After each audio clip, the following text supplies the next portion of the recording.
Frank, how do you assess an extraordinary game? At one stage they threatened to run away with it, and then he nearly pulled off the most unlikely comeback. It was extraordinary.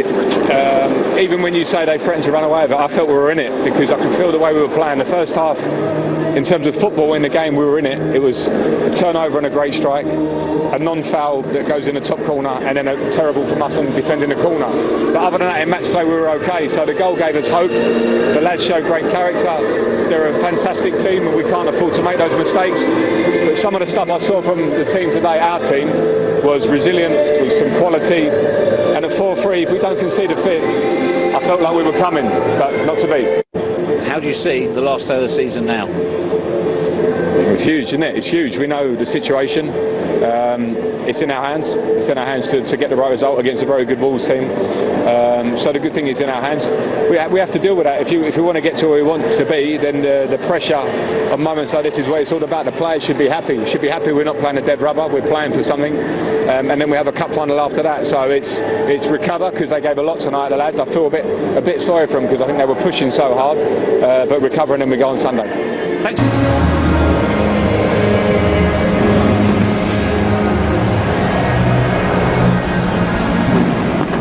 Ready to go. Lights have dimmed. Ever been on there? Ever been on there? The cop? Yeah. No. Can't imagine. No. No. I have. I actually took flowers after Hillsborough and was stood on the cop. It was an extraordinarily moving occasion, and Kenny spotted me. I was just leaving. Kenny spotted me. Oi, where are you going? And I spent the rest of the day with him inside the sanctum. There was a service at Tranmere which we all attended, and then when we came back, spent a good deal of time in the lounge with those who had lost relatives, Andy. But that was my only time. 2019-20 Premier League end of season trophy presentation.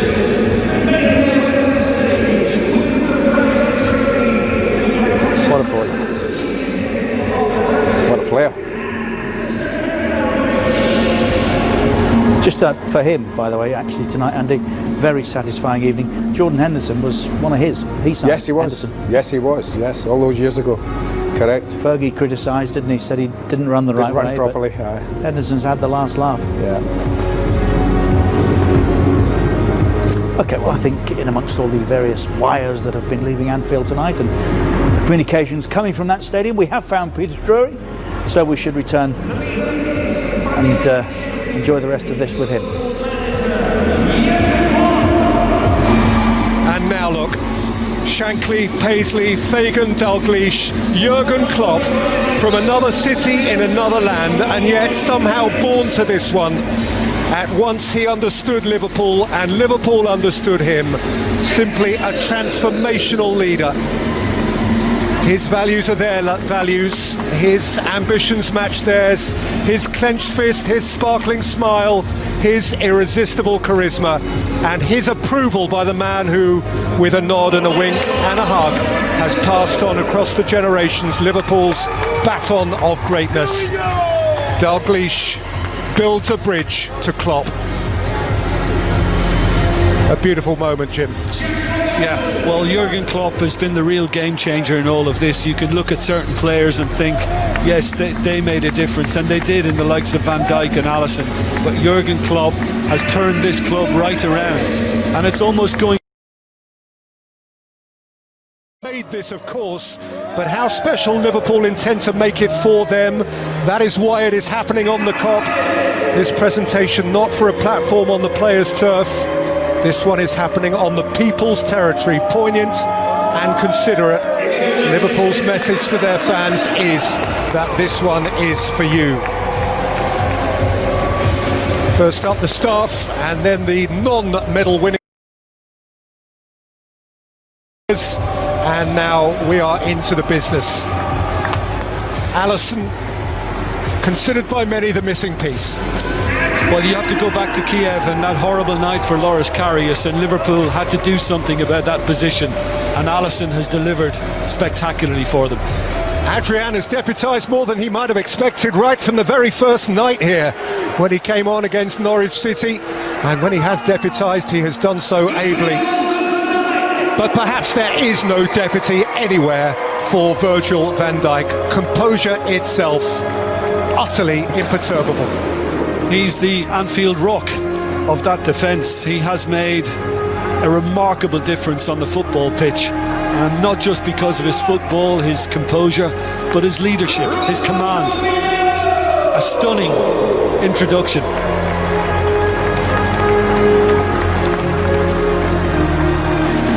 Roberto Firmino took the wrong turn. He certainly didn't this evening when he rose high to pummel in an Alexander-Arnold cross. Liverpool's number 9 with a proper centre-forwards goal. Well, we will certainly remember the goals of Firminho this season.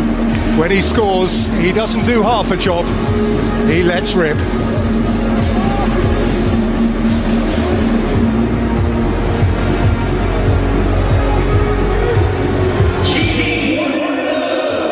Wijnaldum on the score sheet tonight as well, and he's got the showbiz shades. I was going to say, yeah, I mean, he's trying to look super cool, and to be honest, he's pulled it off. It has the look of a rock concert, this, with the light show, and he has the look of a rock star.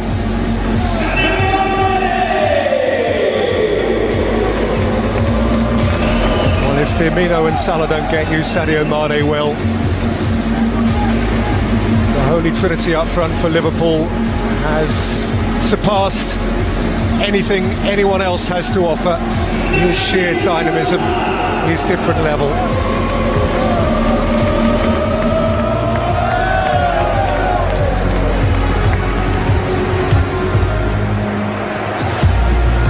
What a goal from Naby Keita tonight.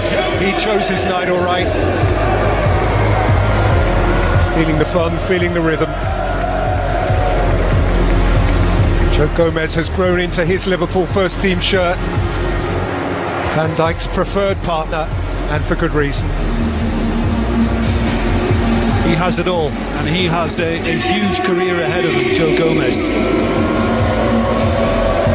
Well, you'd recruit Divock Origi if only to play in the derby. Everton light up his eyes. He scores special goals in the special games. An understudy, but an understudy who knows the lines.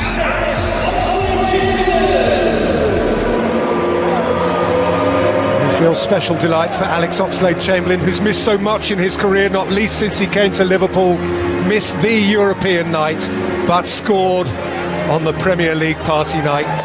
Tried taking that one away from him. And then there's the Scouser. Of them all, he is the one who can say, I was born to this. My club, my city. Thank you, boss. Alexander-Arnold, Route 66. What a player, what a talent. And from right to left, they have become twins. What one does, the other matches. The coverage of yards, of miles, week on week, month on month, by those fullbacks is beyond ordinary. As indeed is James Milner, as ordinarily as he tries to portray himself. This now is a 3. Nobody will ever rob him of that goal at Old Trafford in the title year.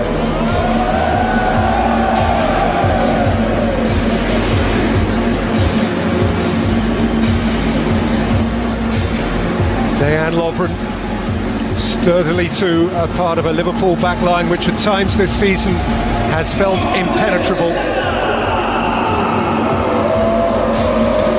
And then there's Mo, as if you could forget. Tiptoeing up on another 20-goal season in the Premier League, and this time a season that is adorned with a medal. A smile on Mo Salah, as wide as Anfield. Matip, the other centre-half. They've had options there, and sometimes this season they have needed options. They've Burned from those four, and none has let them down.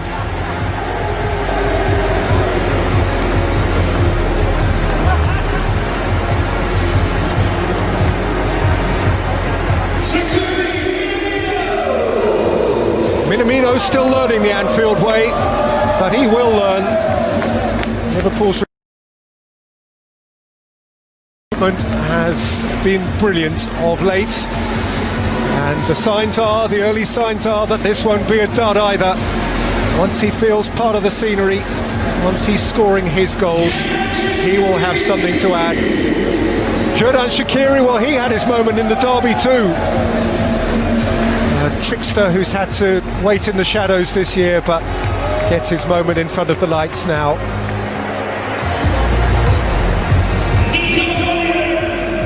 Nico Williams, another for whom the decade ahead could be something enviable. When he has had his minutes towards the end, he has looked entirely at home. And gather the medal of which at the start of this campaign he surely cannot have dreamt. And finally Jordan Henderson, 30 years old, he surely cannot have dreamt. And finally Jordan Henderson, 30 years old, the 30 years.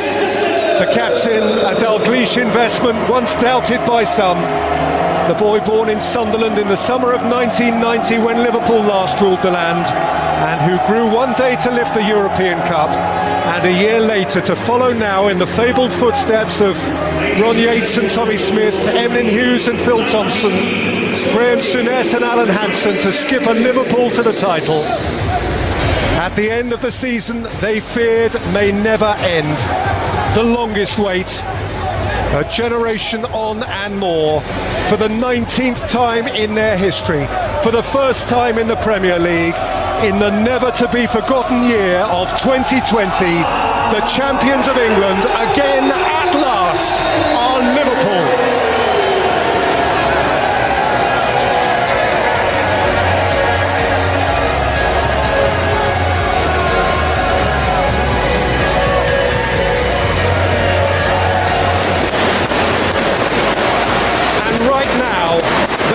Champions of the world, they are the champions of Europe, and they are the champions of their own land.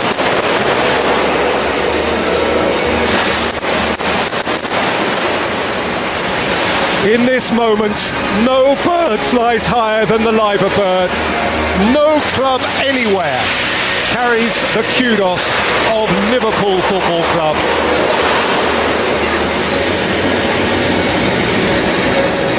Game for game, the quickest champions of the Premier League era, and yet the latest.